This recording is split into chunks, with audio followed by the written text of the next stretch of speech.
Samajwadi party में top लीडरान में अपनी हैसियत रखने वाले और साबिक सीएम अखिलेश यादव के करीबी स्वामी प्रसाद मौर्य लगातार तनाजात में बने रहते हैं।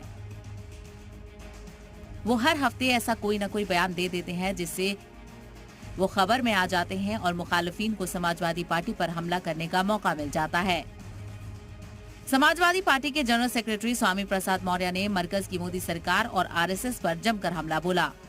मौर्य ने कहा कि इंडिया और भारत तो बहाना है, बीजेपी और आरएसएस आइन मुखालिफ काम कर रहे हैं। इसकी वजह ये है कि बीजेपी आरएसएस को INDIA इत्तेहाद हजम नहीं रहा है।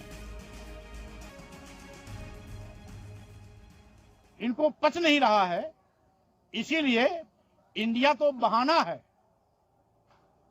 मुख्य रूप से ये संविधान का विरोध है और बाबा साहब डॉक्टर अम्बेडकर का विरोध है। दरअसल स्वामी प्रसाद मौर्य मध्य प्रदेश के छतरपुर में ओबीसी महासभा की तरफ से मुनक्किद एक प्रोग्राम में शामिल होने पहुंचे थे। इस दौरान मीडिया से बात करते हुए उन्होंने बीजेपी पर जमकर निशाना साधा है। उनका कहना है कि बीजेपी के लोग हिंदू राष्ट्र का मुतालबा करते नजर आते हैं।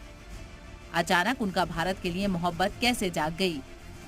सपा लीडर यहीं पर ही नहीं रुके। उन्होंने कहा कि बीजेपी और आरएसएस ईस्ट इंडिया कंपनी से भी ज्यादा खतरनाक हैं।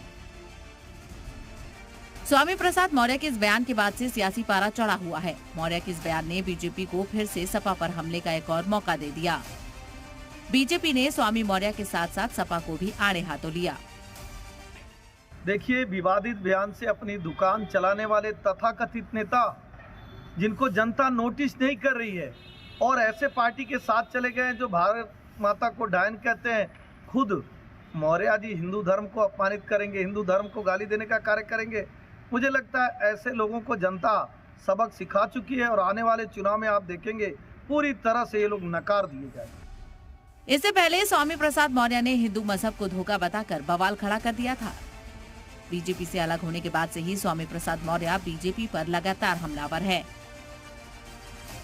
बीजेपी पर हमले के दौरान उनके कई बयान ऐसे तनाजात पैदा करते हैं जिससे छुटकारा पाना अखिलेश और सपा के लिए मुश्किल हो जाता है।